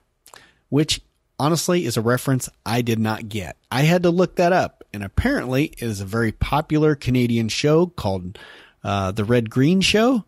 And that's something he said a lot. So, hey, I don't know. Look up The Red Green Show if you're interested. Canadians are weird. All right, next up we're going to hear from Nick Mack, who is a member of the Trucker Dump Slack group. Interested in joining that group? We'll have details after the feedback section here. Little hint, just email me at truckerdump@gmail.com. So anyway, if you remember right in the last podcast, I mentioned that I had missed a bunch of emails that people had sent in to me, and I played most of them, but I held Nick's back, and I was vague about the reason, and well, you're going to discover it. We're going to listen to Nick's story of a little incident he had, and then I will explain further. All truckers, listen up. Take it away, Nick. Hello, Todd. Hello, fellow trucker dumpers. This is Nick Mack, the newbie truck driver who is a flatbedder. I'm the one that got my CDL so I could get into over-the-road truck driving to pay off an abundance of college debt, and also to see our great country through the roads of America. A few days ago, I hit my 6th-month mark of employment as a professional truck driver. On that day was all was well, and I was nearing 60,000 safe miles. Unfortunately, a couple nights ago, I made the ultimate mistake. Our safety team tells us we need to look in the mirrors every 8 seconds.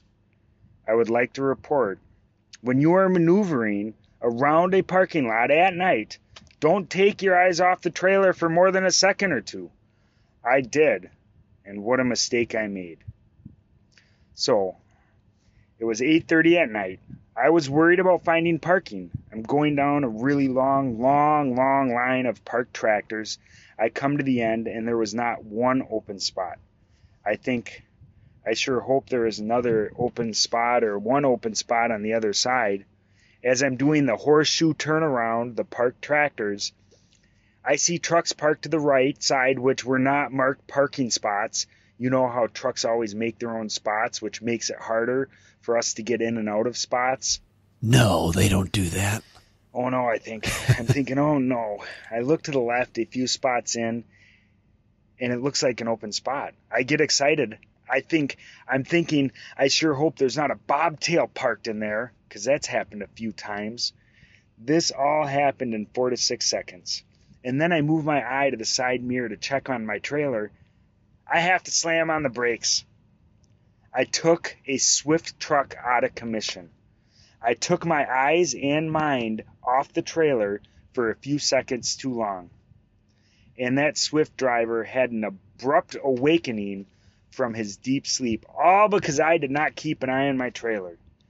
I apologized and felt awfully bad. The Swift driver said, "That doesn't help.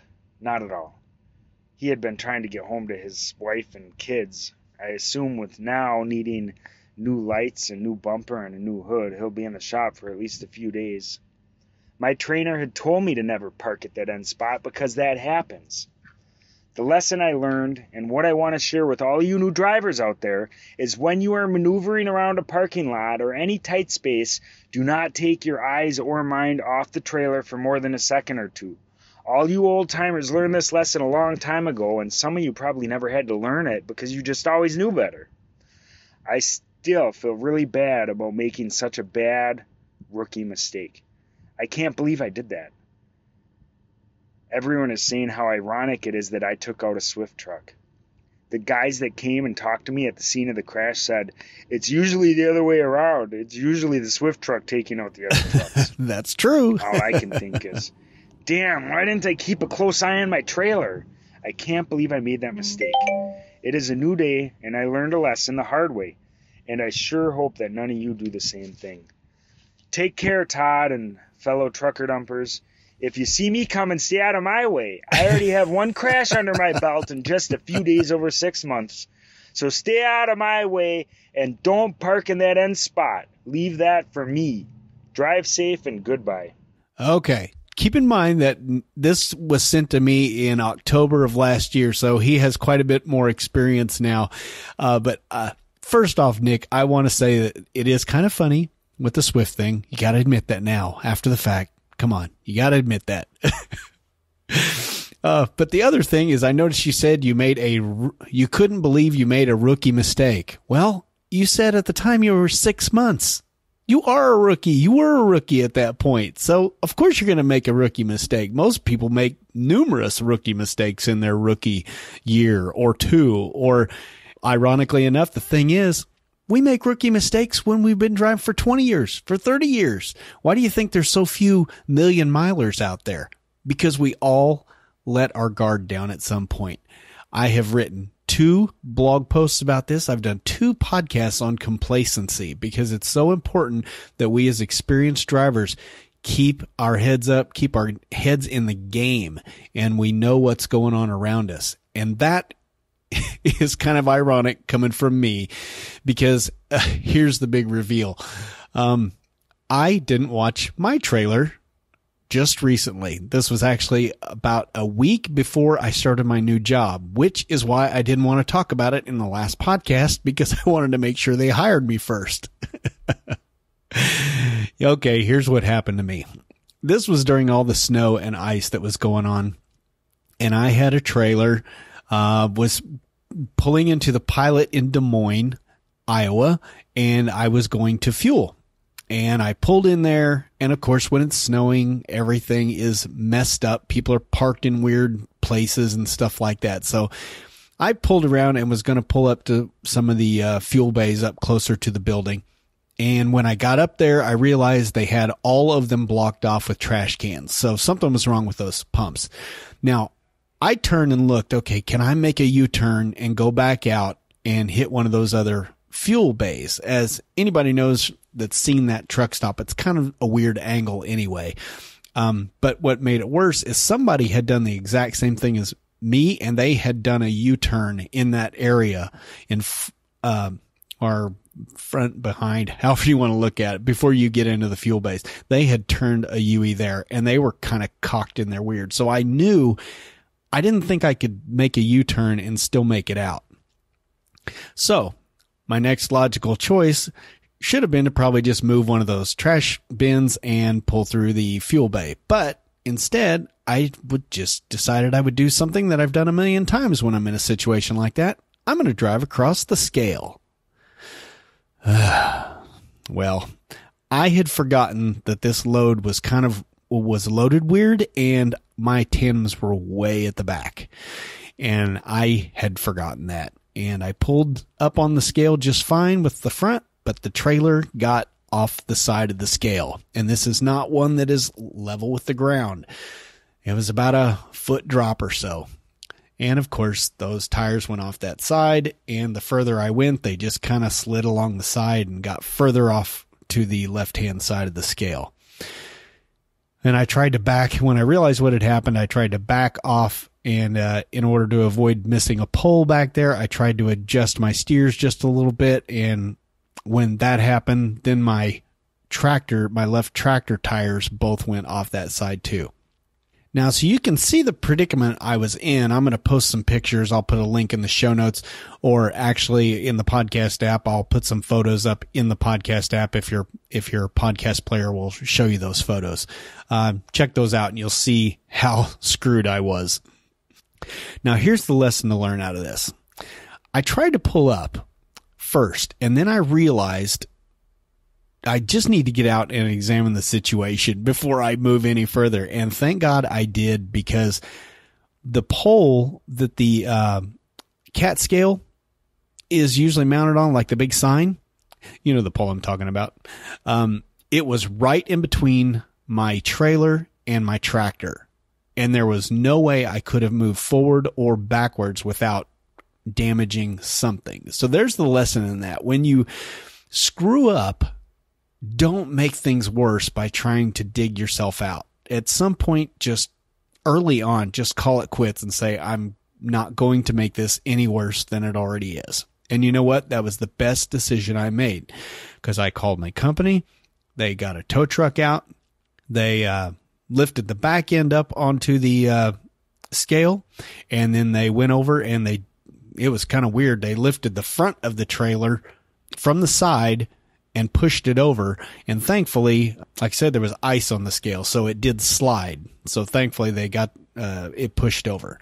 Now, I was concerned about this. I was, of course, afraid I wasn't going to get hired at my new company. And so I called risk management the next day, and I was totally honest with them, said what I had done. And I said, is this going to keep me from getting this other job? Because they were well aware that I was on my way out the door. And he said, I don't see why it would be. And I said, well, I did make a mistake. And he said, yes, but all it is for us was just a tow truck had to come out and get you out of a situation. There was no damage to the vehicle whatsoever. So there is no incident to report. And I thought, oh my God, thank God my conscience is clear. So, but I still felt a little weird about talking about it on the podcast before I was hired. So I didn't push it. So now I'm spilling the guts. So here I am. Don't feel too bad, Nick. 21 years I've been doing this, and I still made what you called a rookie mistake. It's just a lapse of judgment. You know, and I look back at that in hindsight and think I should have just moved that barrel. Well, you know what?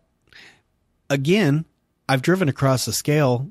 All of us have, hundreds of times when, the scales or the fuel bays are backed up or whatever, or you're just trying to get into the parking lot to go find parking or whatever. It's a normal thing we do. I can second guess myself all I want, but the fact is I screwed up. And again, the important thing is I didn't screw up to the point of messing up the truck at all. No damage to the truck. Well, I won't say that. The tow truck driver actually caused the only damage to it. A chain, he was lifting up the back end, and the chain bent the frame a little bit. Wasn't that much of a big of a deal. It was part of the frame right below where the doors are. So no there was physical damage, but not to the point of where something wasn't operational. And the other damage came from the tires by my drive tires. First, one of the tires blew out when it slid off the edge. And there was other tire damage when the driver tried to lift. He tried to lift it with the tires first. He tried to put his boom arm on the tires and lift it that way, but that didn't work. So he ended up hooking to the trailer, just lifting underneath the trailer and pushing it back across. But anyway, that was a really long story, but I was feeling pretty guilty about it. But my conscience is clear after the risk management guy told me that it was all good, nothing to worry about, just an incident, not an accident. So again, the moral of this story is to keep your eye on your trailer at all times. Well, not all times, because you have to look out the front too, or else you're going to hit something with your tractor. And when you do screw up, stop and look at the situation before you screw something up worse. And I guess if there's a final moral to the story, it's don't leave a listener email unread, unplayed in your email box for 6 months. Man, I'm so uncool. Someone punch me in the face. All right, 2 more quick ones and then we'll get out of here. And when I say quick, I mean quick. This first one is from Glenn. Do you remember a couple of podcasts ago, maybe it was the last podcast, I was trying to describe this part of a truck, that part of the door that goes like from down by the steering wheel, down by the hinges up to the top. And I couldn't think of the word, and I was just stumbling all over myself, kind of like I am right now. And I was just drawing a complete blank. Well, Glenn Hutchinson wrote in to say, it's called an A-pillar. That's the entire email. But you know what? It was totally full of factual goodness. That is called an A-pillar, and I just couldn't remember what the heck the name of it was. So Glenn, thank you for writing in and straightening me out. Quite honestly, I'm surprised you were the only one to send that in. I thought when I was recording that, I thought, oh boy, I'm going to get a lot of feedback on this one of people making fun of me, but it was only Glenn, and he didn't make fun at all. You guys are so nice to me. I don't know why. And you know, speaking of nice, Rod started out the feedback section with a nice compliment. And what say we make a compliment sandwich out of this? Driver Chris Mack actually has something good to say to me, which is amazing because he's my close friend and he is welcome to criticize me all he wants. So anyway, he wrote an iTunes review. I'd like to read it for you. He says, as a regular listener and a semi-regular contributor to the show, I can say that the production level Todd McCann puts into each and every episode of Trucker Dump is second to none. I'm not just saying this because he's a personal friend of mine. I really look forward to listening to a new episode every month, or as often as he releases one. Okay. All right. There's the backhanded compliment. I should have known, right? The funny thing is, this says, I really look forward to listening to a new episode every month. It's funny how many times Chris and I have been talking on the phone and I'll say something and he'll say, oh, I didn't know that. And I'll say, I said that in the last podcast. And he's like, oh yeah, I should probably listen. You know, it's like he hears my podcast, but he doesn't really listen to it. I think that's the way it is. But anyway, hey, if you enjoy the podcast, I would certainly appreciate reviews, whether it's on iTunes or Spotify or Stitcher or wherever you listen. There is usually a way to leave a review. Now, these are not going to help my numbers just shoot through the roof. It's not going to help my rankings in any of these programs or anything like that. But what it will do is it will, let other people, when they come to find a good trucking podcast, they'll look and see good reviews. They'll look and see that people enjoy the show, and it will help them to make an informed decision. So, if you have not done anything for the show ever send in an email or anything like that, any listener feedback, you haven't done anything like that. You haven't bought my books, which you should do, of course, but if you haven't yet, you could just be nice and give me a review wherever you listen to the show. And after all that begging and pleading, if you still decide not to do it, well, that's okay too.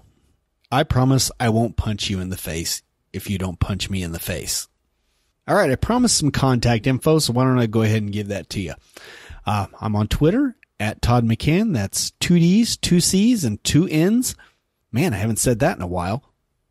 You can search for Trucker Dump Podcast on Facebook. You can join one of the Slack groups. We've got 2 of them. We got the Trucker Dump Slack group.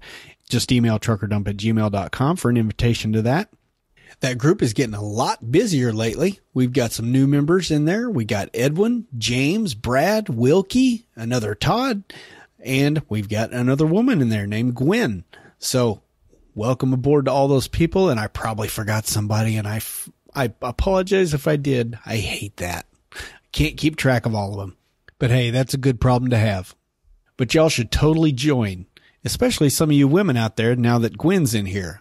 I warned her she was going to be the only woman, but she said, I ain't scared. And she ain't. She's jumping right in, just like you can. And if you're an Apple-loving, iPhone, Mac-wielding trucker who loves his Apple stuff, you can join the iTruckers group. That's the iTruckers@gmail.com. What else? Well, of course, you should go by the website and check that out. That's abouttruckdriving.com. There will be a new website coming soon. I hope to have it up by the next podcast. That is my goal. We'll see how that goes. And I'll look forward to hearing your feedback on it, because this one looks a bit more modern, and it won't look like it's from the early 2000s. So that's a good thing. All right, I am going to shut up now because I have been talking a long time over the course of 2 recording sessions, and I think you guys have other things you want to do with your lives than listen to me blab. So anyway, let's get out of here. Turn it up to 11. Well, that's one louder, isn't it?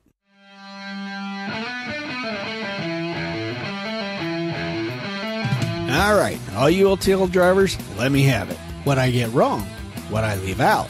Shoot off an email to truckerdump@gmail.com or search for TD137 at abouttruckdriving.com and leave a comment there. Obviously, you should buy both my books while you're there. I mean, why wouldn't you with 25% off the combo pack? As the evil overlord always says, it was on sale, so I just saved you money. Despite the fact that I wasn't planning on buying whatever it was in the first place. So anyway, thanks for sticking with me through this job change. I really appreciate it. Hopefully we can get back on track with 1 episode per month again. As always, thanks for listening. So until next time, drive safe and stay out of my way. I have to say that the transition just wasn't as smooth as that. Even worse, think what it would be like if that third grade class interacted with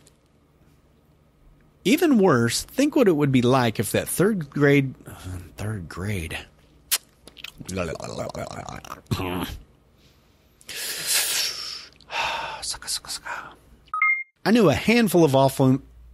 Now this can be great if you're a top dog, but it can really backfire you if. Now this can be great if you're a top dog. Now this can be great if you're a top dog, but it can really backfire you if you're on a. Now this can be great if you're a top dog, but it can. Now this can be great if you're a top dog, but it can also really backfire on you if you're a low. Lowly what? I don't know. I guess you got to drive a truck for 50 years and be, 8 million miles safe, free, Now, when I was an over-the-road driver, I did my share of wow.